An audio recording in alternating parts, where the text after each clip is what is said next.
Okay, Bismillahirrahmanirrahim. Assalamualaikum warahmatullahi wabarakatuh, and a very pleasant day to everyone. For those who are listening to this recording, this is an Talk Extra, which is an Ask Wan session. We are going to respond to some of the questions posted on our Facebook comments page, comment section during our last Talk Making Grammar Memorable and Exciting, which was aired on July 11, 2020. So there are some questions that I've already answered during the live session. And for today, I will respond to some of the questions that were left unanswered. So I hope that all of you can listen, and hopefully the answers satisfy those who post the question. Okay, so the first question is, how can we manage or motivate the vocabulary skills among our learners this time of pandemic? So the question was posted by Roberto Illustrissimo. Okay, so one of our viewer on that day. So my response is, we have to allow ourselves to give the students some time when we introduce new vocabulary to the kids, okay, because distance learning is new to some students. And we try to establish new routine or a routine for kids. For example, we can do online reading routine. So we created a online classroom session and allow students to take turns to read one or two lines from a paragraph, for example, or we can do a recording of their readings and then do submission online. Okay. And when I say about submitting recording online, try to identify students' ability and students' facilities first. If they have good internet connection, maybe you can ask them to upload it into the Google Drive. But for students with basic internet connection or basic gadgets, maybe you can just ask them to submit the recording of their readings or the way they use the new vocabulary through WhatsApp or Telegram. Okay, and then stay in touch with the kids. And as I mentioned earlier, focus on their facility at home. Just call them, ask them, how are you doing at home? How's your internet connection at home? Because if we are introducing something that the students can access or do not have access to it, so it's not going to be useful for the kids. Okay, so in order to motivate the students to learn vocabulary, grammar, and so on, we have to know their facilities at home first before we start planning using high-tech gadgets or high-tech tools for our kids. Okay, that's for question one. For question two, this is from Chandra Mohan Richard. Do you think teaching grammar in integrative way is more effective than teaching in isolation? Uh, what the person means here is teaching grammar in isolation. Okay, so this is just my response. Okay, teaching grammar by integrating it into actual writing process will be more useful or more beneficial to the kids. If we just teach them a grammar in isolation, for example, we tell them about present tense or past tense for half an hour, and then we drill them with questions, sentences, identify errors, and so on, that might be useful at that time only.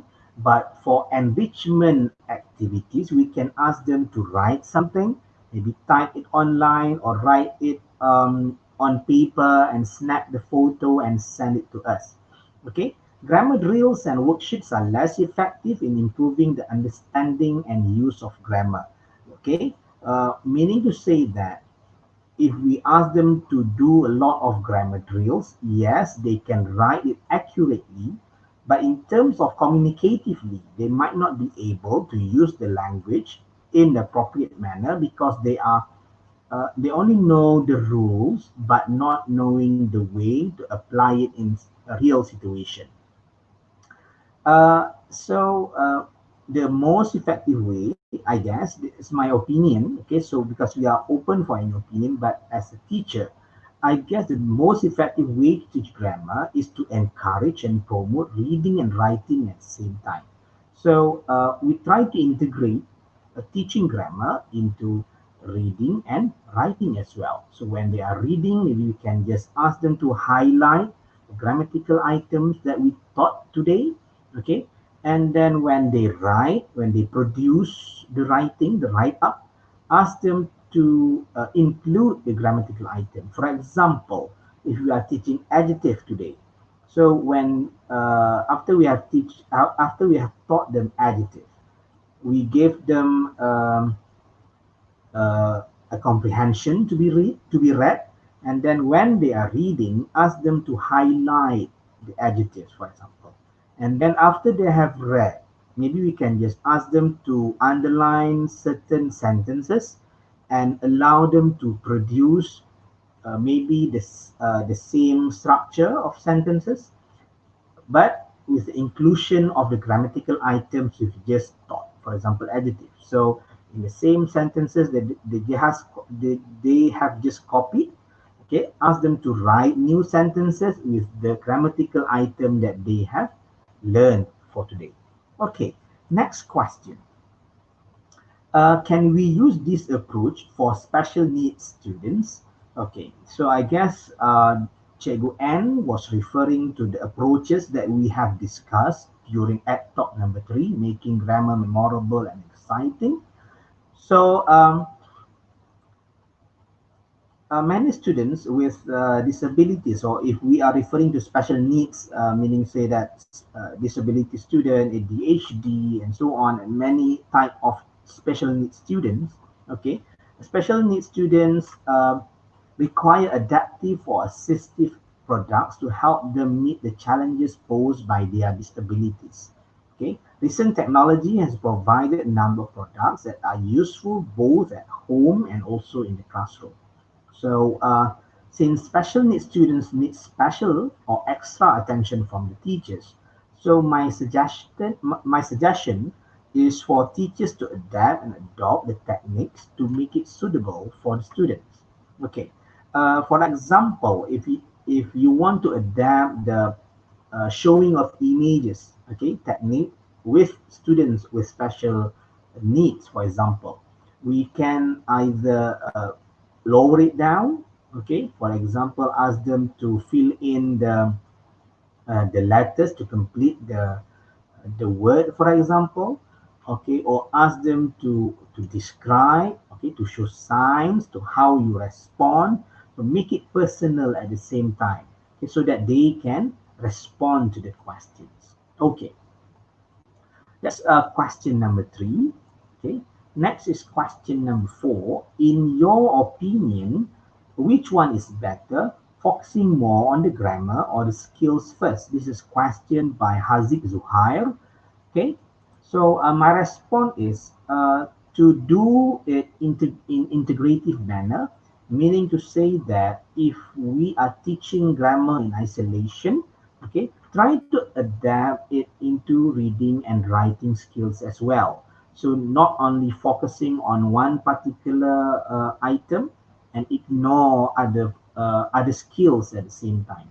Yes, I know in CFR textbook, for example, in Malaysia, for Malaysian teachers, you can see that the skills are being divided into sections, very clear right now, but still there's no harm in integrating the skills in our lesson. Okay, and also like what I wrote on my slide is teach grammar and then apply in writing, as I mentioned in the previous question.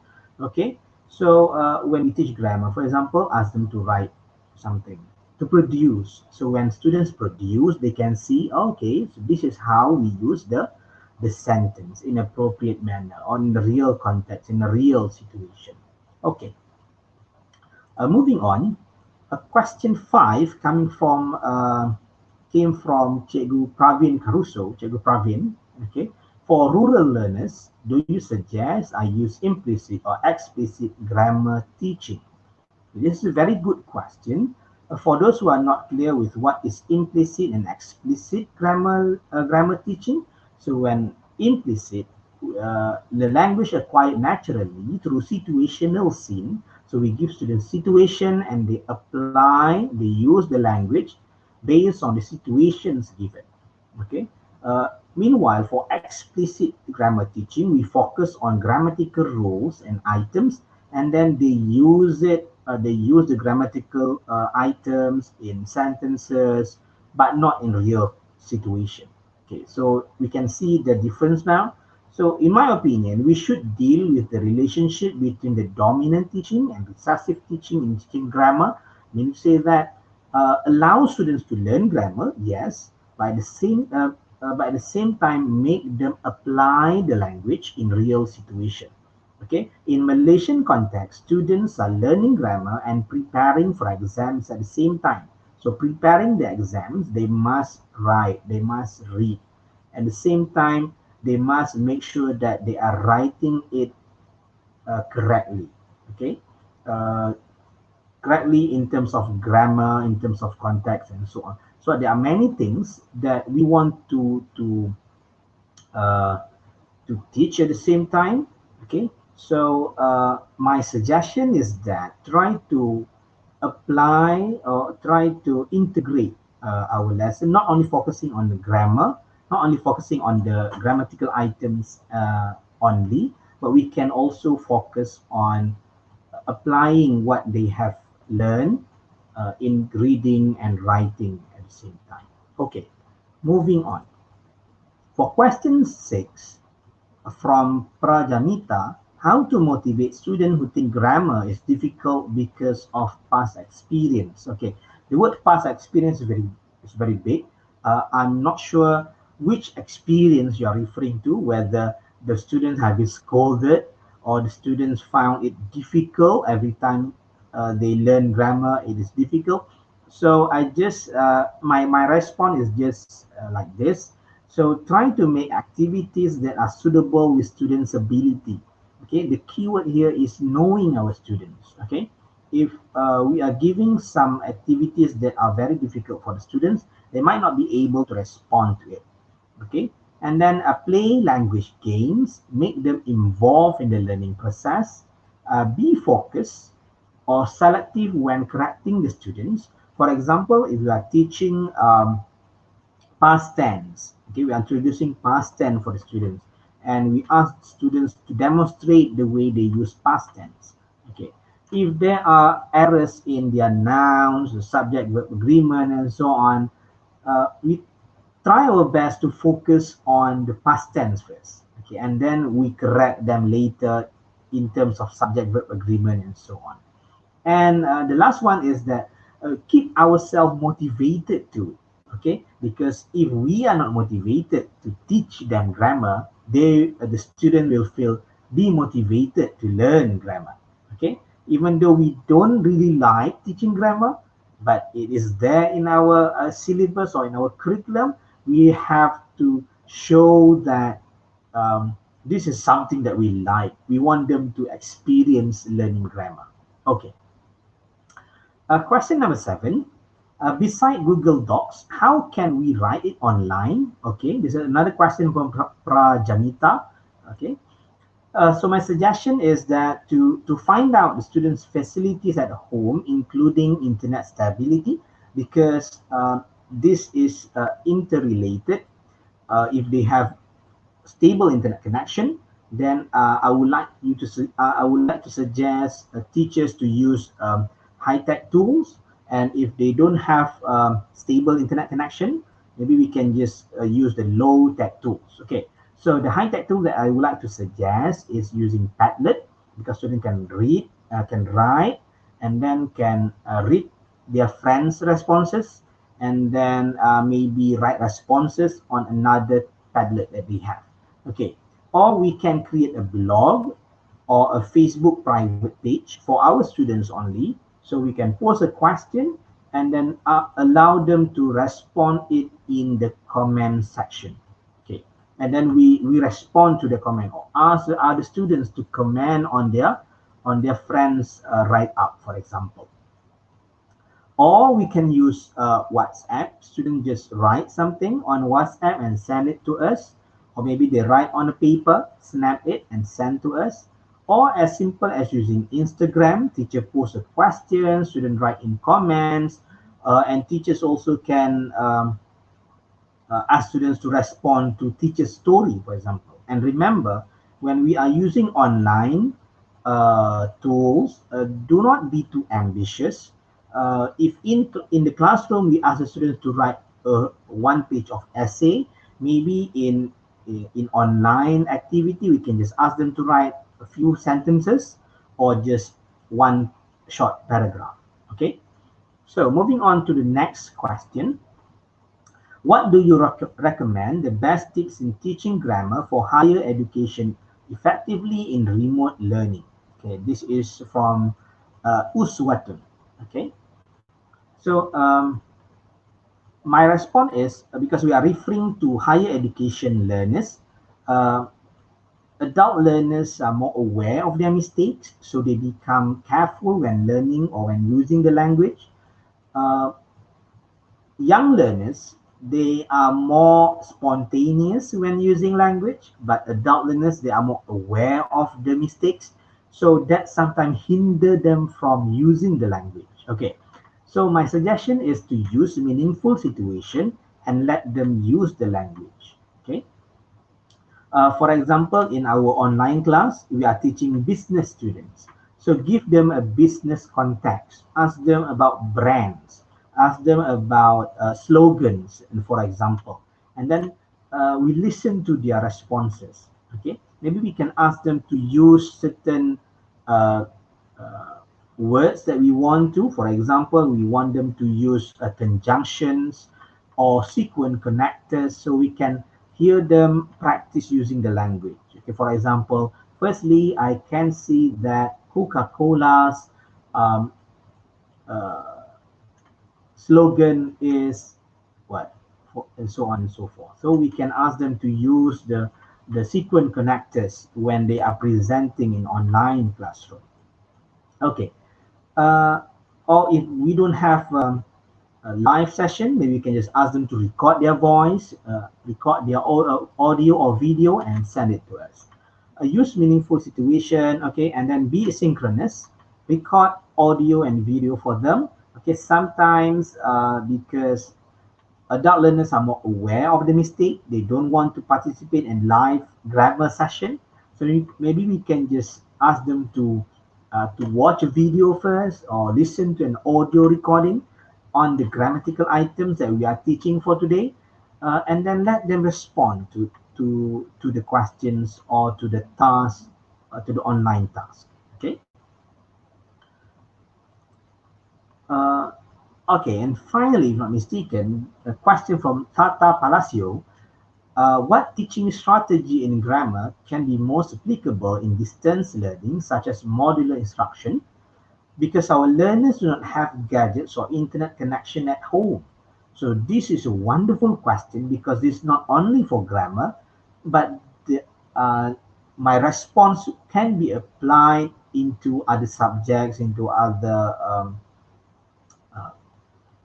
uh, themes and so on, subjects or topics. Okay, so since students do not have gadgets or internet connection at home, my suggestion is that to print handouts and deliver to their home.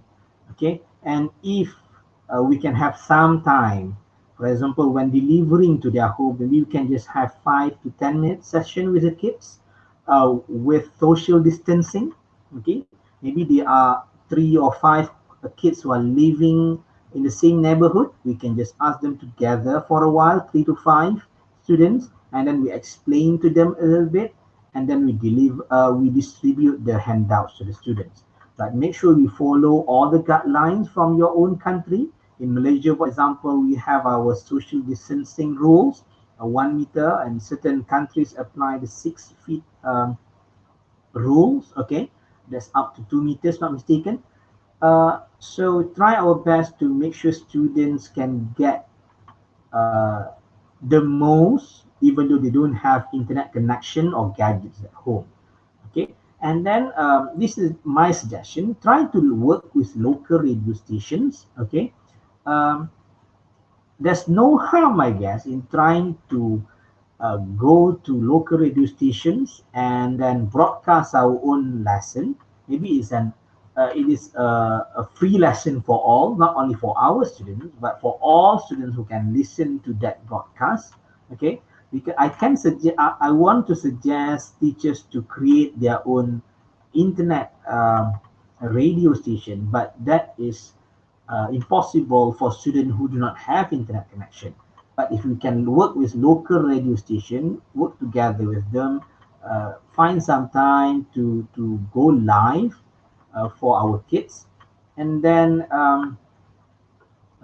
try to make them listen to that during that specific time. For example, 1 hour, 2 hours, 1 hour and a half, for example.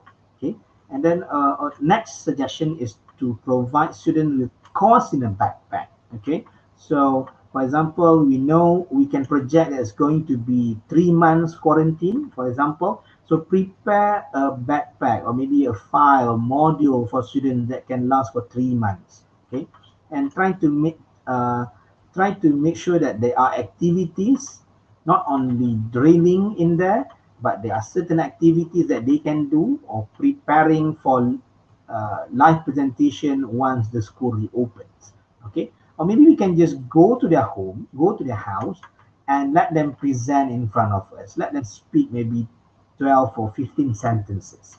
Okay, and then if there are some countries who are still using landline telephone, make use of landline telephone.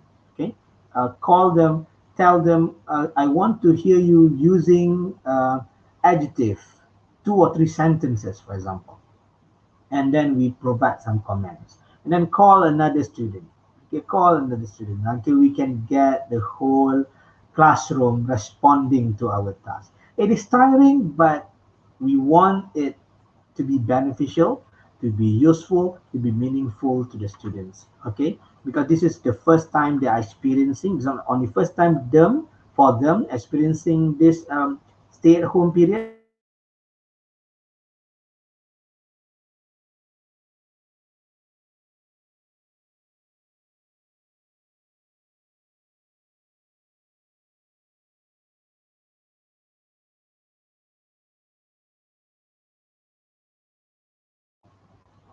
Okay, so I guess that's all for today.